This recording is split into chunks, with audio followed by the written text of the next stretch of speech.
Edward had long ago come to terms with the fact that he was not like everyone else and did not pay attention to people's stares. But at first, it was not easy for him to accept it at all. He did not sleep well, was constantly depressed, and even thought about ending his life. Everything that happened to him was a tragic set of circumstances. On that ill-fated day, he overslept, and there was no way he could walk to university on time. So he decided to take the bus. At the bus stop, there were a lot of people, and Edward already had a feeling that this trip would not be very pleasant. People with frowning faces stood waiting for transportation, but then they heard sirens wailing in the distance, and the crowd noticeably livened up. Many, including Edward, went to the edge of the sidewalk to get a better look at what was happening. Edward watched with interest as the car, pursued by 3 patrol cars, raced along the road, swerving in different directions. He did not even have time to realize the danger, as in a matter of seconds, the chased car skidded right into the crowd at a bus stop. The last thing Edward managed to see was the twisted face of the driver behind the windshield, and then there was only terrible pain and darkness. As he heard later, 3 people had been killed that morning, including the driver, who had been in a drunken state, and 9 people had ended up in the hospital with various injuries. After a month in the hospital, the doctor gave Edward their final verdict. He would no longer walk. That was the first time Edward thought about death. His mother tried to pretend that nothing had changed, but this irritated him even more. The woman was very worried about her son and did not know what to do. Edward withdrew into himself, often refused to eat, and dropped out of his studies, even though the university provided wheelchair-accessible facilities. Edward was only getting better in the park, where his mother took him. Soon he began to get there on his own, where he would hole up in some remote place and read a book quietly. If anyone tried to start a conversation with him, the guy would answer very rudely, and people lost any desire to talk to him. But one day, everything changed. Edward, as usual, was sitting in the shade reading, when suddenly he heard someone say hello to him. He wanted, as usual, to tell something unpleasant, but he looked up and saw a girl, about 12 years old, in a wheelchair as well as he. He was surprised that she was smiling at him, and involuntarily smiled back. "I noticed you a long time ago, but I was afraid to come up," the girl said good-naturedly, and laughed happily. "And now why did you drive up?" replied Edward, not angry, but not friendly either. "Because you don't seem so angry today." Edward grinned, and they got to talking. The girl's name was Bella, and she used to be a professional dancer. But one day, during a difficult competition, she felt a severe pain in her back. Later, it turned out that sport dances were strictly contradicted for her, and because of the constant strain on her spine, she had needed to gather a large sum of money for treatment in Germany. "Good for you, but I have no chance," Edward muttered sadly. "We don't have that kind of money anyway. When I grow up, I'll definitely earn that money, get cured, and then help others." "And if the treatment doesn't help, what then?" Edward smiled sadly, looking at this good-natured and nice girl. "Well, I try not to think about it. If it doesn't help, then I'll think about it later. We should always think of the good things only," Bella said with a smile. And suddenly, Edward felt instantly ashamed of his breakdown and caprices, of the anguish he had caused his mother with his behavior. They agreed to meet with Bella in the park the next day. He liked talking to her. She made him feel hopeful and calm. Then Edward returned home. His mother simply did not recognize her son. He was smiling for the first time, asking for food and even volunteering to do the dishes. And after her son asked her for the phone number of the dean of the university to negotiate the transfer to distance education, the woman could hardly hold back her tears of joy. Cheerful Bella seemed to give Edward the strength to go on living. He was ashamed that he, a grown man who has much more opportunities than the little girl, left his hands fall. Edward took up the cause, and after 2 years, he was completely changed. The guy was preparing for his diploma and found a well-paid job on the internet. He set a goal to help Bella no matter what, since she had a chance to have a normal life. One day, Bella's mother, Mrs. Jenkins, invited Edward and his mother to visit them. They lived modestly in an old one-story house. Mrs. Jenkins was glad to have Edward in her daughter's life and took a moment to sincerely thank the young man for making Bella smile more. "I thought Bella had never been sad," Edward remarked in surprise. "Oh, come on. At one time, the energy in her was just bubbling, but the illness changed everything. But after meeting you, she began to remind me more and more of her old self." From Mrs. Jenkins, Edward also learned the details of what happened to the girl. The thing is, her father had the idea to make Bella a celebrity. As it turned out in the aftermath, he knew that his daughter was contradicted from straining her back at all, but he hid it from everyone. The woman sighed and looked out the window, and after a few seconds she continued, "Hid it from me too. I always worked hard. My husband didn't really bother to work. He claimed he had poor health, that he needed to take care of himself, so he started to focus on Bella. And I trusted him and was even glad because Bella was doing well. And then, when the daughter was in the hospital with severe pains, everything opened up. There was big competitions ahead of her. The prize money was very big. I came to the hospital a little earlier than I was going to and overheard my husband trying to persuade the doctor to prescribe strong painkillers, even offered him money to let the girl compete. The doctor explained to him that this should not be done, that the dance could be the last. We had a terrible fight, and on that fateful day, when there was a competition, I was on shift. I was completely calm because we both agreed that we were done with dancing. And at the end of the shift, I got the call that my girl was in the hospital. I dropped everything and ran there, and my husband was there. He was upset, not that he had destroyed his daughter, but that she hadn't won the grand prize. I wanted to kill him. And then we were told that our girl will never be able to not only dance, but probably just walk with a cane. After that, he just left, saying that he had nothing more to do here. That's how Bella and I were left alone."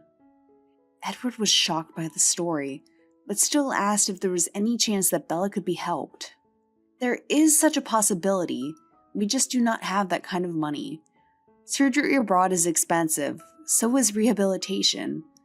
All this time, I need to be around, and that means quitting my job. I work in 2 places at once. One of my salaries is spent on treatment, and we live on the other." Edward was, of course, shocked by such absurdity and cruelty. He thought a lot about Bella's fate and decided that he should definitely at least try to help.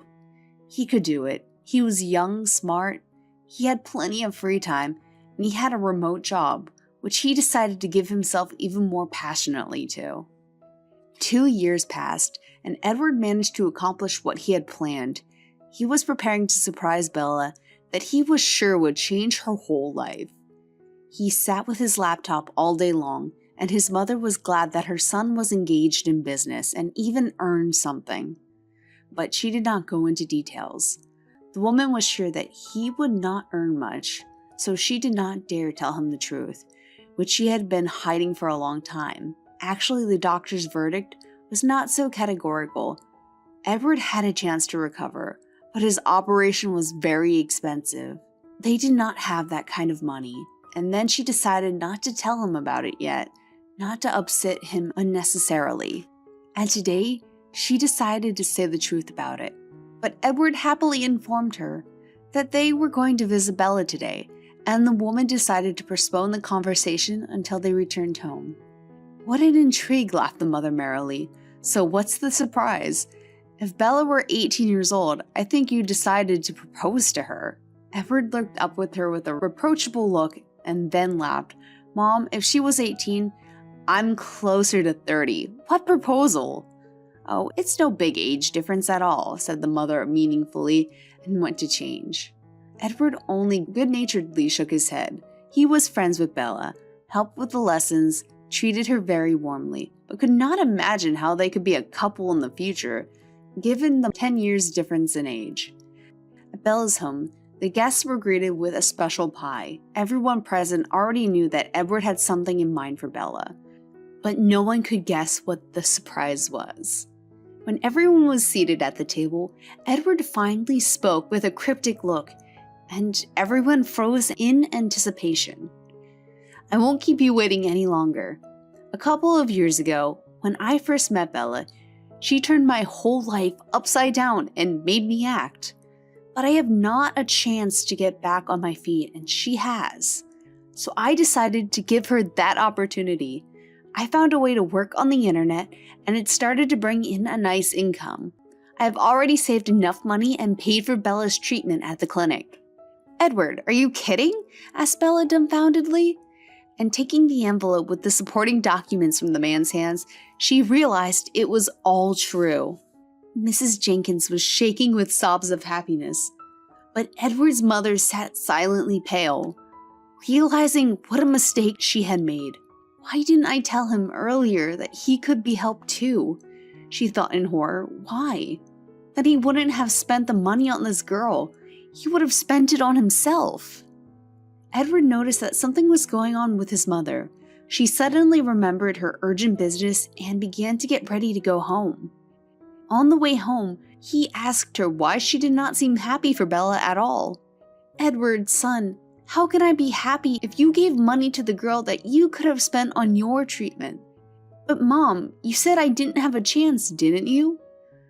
I just didn't want to upset you. I didn't know you could earn that much. Edward was stunned. Once home, he locked himself in his room and cried for the first time in a long period. No, he didn't regret helping Bella, but if he had found out sooner, he would have found a way to help them both. Edward gradually calmed down and pulled himself together. Now he knew what he had to do next. In the morning, Edward told his mother that they should immediately move to another city, since there were limited opportunities for development here. The woman agreed, and while Bella was undergoing treatment, Edward and her mother sold the apartment and left town. After moving, Edward decided to cut off communication with Bella, and he did not want the girl to continue contact with him out of pity. She would now begin a different, full life. Victoria was on her way to a meeting with her friend. In a few days, they were going to go to work for the first time, and she was very happy that both of them were hired by such a large IT company. Unlike her friend, Victoria had no intention of learning the ins and outs of the business or of working her way up the ladder. She believed that the most important thing was to make the right connections, especially with men. But her friend had a different opinion. Victoria loved her, of course, but considered her terribly tedious because she always managed to get her to hang out with great difficulty. They had agreed to meet at the mall, and Victoria was sure that at this moment, her friend was probably choosing some depressing outfit for her work. Victoria, on the other hand, had preferred things bright and expensive and could afford it because her father provided for her completely. She could not have worked. Her father insisted. He believed that a grown-up, educated woman either have to work herself or be supported by her husband. Victoria was in no hurry to get married, so she didn't argue, especially since her father promised to buy her an apartment if she could get a proper job. It meant complete freedom, which Victoria wanted so much, and she was ready for anything. She was lucky that they were accepted together with her friend, because she had a much better understanding of everything, and Victoria planned to ask her for help on occasion. When she arrived at the mall, Victoria pulled into the parking lot and rushed to the only free space. But when she drove closer, she saw a man in a wheelchair there. The young woman became angry and got out of the car. "You got a cool car," Victoria said mockingly, pointing to the wheelchair. "Just park it over there, at the very beginning of the parking lot. There are spaces for the wheelchair." "Excuse me, I'll be right out. I dropped my keys and I can't pick it up." The woman saw the keys on the pavement under the front tire, but she didn't even think to help. She grunted, got in her car, and went looking for another spot. Edward sighed. He couldn't stand people like her. Now he would have to find someone else and ask. He didn't dare get up for the keys himself. The surgery and rehabilitation were long behind him, but the doctors had reassured themselves and forbid him to stand on his feet for another week. Soon he would walk and live a new life, but at first things were not so positive. Because of the time that had passed, no one wanted to take him to surgery. His mother cried and kept reminding him that if he hadn't given up that money, he wouldn't have lost so much precious time, and the treatment would have been easier, and so he needed a second surgery, and then a third. Edward thought about this often and realized that he would have done the same thing anyway. All these hardships helped him become really strong. They have nurtured a sense of purpose, a tremendous work ethic, and faith in himself. He never imagined that being disabled, he could build an internet marketing company that would be so successful. Most of his staff had never even seen him or heard of his problem, and his top managers, with whom he dealt directly, were discreet about it. Edward didn't want people to know about his problem because he wanted to avoid any sympathy or ridicule. But the surgery changed everything, and now Edward was going to show up at the office in person, starting with the opening of a new department in a couple of days.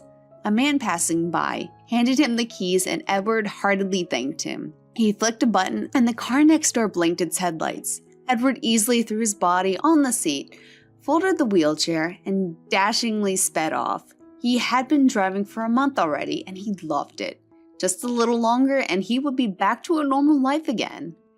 On the day of the opening of the new department, Edward arrived early at the office. He did not want to take any chances yet, so he took a seat at his desk in the conference room while no one was there. Now everything was ready for the staff meeting to begin. Victoria and her friend had already arrived at the office. They were told the department was new and that in half an hour the head of the company would introduce them at the meeting and answer all their questions. Victoria perked up. It was not for nothing that she had prepared herself and put on her shortest and tightest dress. The young woman planned to take a place in the front row and attract the head's attention with her shapely legs, and thus ensure her future career growth. Her friend only laughed when she heard about this plan. Victoria, what if he's older than your grandfather and he does not care about your knees? Oh, why are you always spoiling my mood? And you're dressed like a nun again. I came here to work, not to show my legs to the boss. Victoria didn't expect any other answer. After a little chatting with the other employees, she had already found out that the leader was a young man in his 30s, unmarried, and had recently arrived in the city. Victoria, encouraged, grabbed her friend by the hand and, pushing everyone on the move, managed to take a seat in the front row. As soon as everyone had taken their seats, the young man at the table averted his eyes from his papers and began to speak. And Victoria was horrified to recognize him as the man from the parking lot whom she had not helped with the keys. She feverishly began to think what she should do now, how she could better apologize and make amends for this situation. Suddenly, she turned to her friend and froze. She was sitting there with a pale face and tears rolling down her cheeks. What is wrong? Did something happen? The girl stared silently at the one who was now speaking. Then she jumped up and ran out of the room. Victoria first wanted to run after her friend, but realizing that she'd risk losing her job, remained seated. When Edward began the meeting, he looked around and noticed in the front row the very same woman who had sassed him in the parking lot. Yeah, the world is happened such a small. He saw the impression he was making on her and almost laughed. He even thought he'd have to teach her a lesson so she wouldn't want to insult other people for a long time. But suddenly, his gaze slipped next to her and Edward saw another woman who was looking at him with huge eyes. There was something familiar in those beautiful eyes, and he even faltered for a second. He continued his speech. Only when she cried he recognized her. It was Bella. Edward struggled to keep talking, but when Bella ran out of the hall, Edward decided to interrupt the meeting. People began to disperse to their places of work, and Victoria was very surprised when the personal assistant of the boss came up to her and asked her to go to his office. The woman was pleased. Now she would have the perfect opportunity to make amends. She entered the office, gracefully swaying her hips, but caused only a sneer on Edward's face. The woman sat down on the edge of her desk and began to apologize for the incident in the parking lot. But Edward said he only wanted Bella's address. Victoria did not want to talk about Bella, but Edward insisted, and she had nothing to do but dictate the address, after which the assistant chief literally pushed her out the door. Bella sat at home on her bed and sobbed. Her mother tried to find out what was wrong, but she only started crying harder, so she cried only once.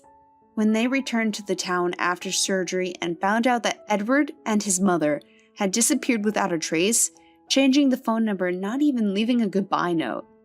The doorbell rang unexpectedly. Mrs. Jenkins opened the door and groaned. In front of her stood a worried Edward.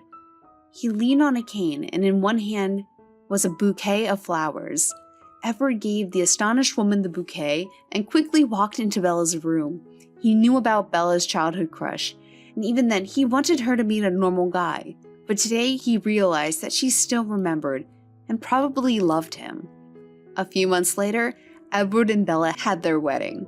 At first, Victoria didn't even want to go to the wedding because she thought her friend had taken her place. But then she became interested in Edward's friend, a companion, and agreed. Edward warned his friend about Victoria's character, but he decided to try to fix it. Edward doubted, but he did not argue and wished him luck. He stood and watched as Bella walked towards him in a white dress and realized that life is really good. He had his own business, his beloved wife, and soon there would be a new member in their family. But for now, it was only his and Bella's secret.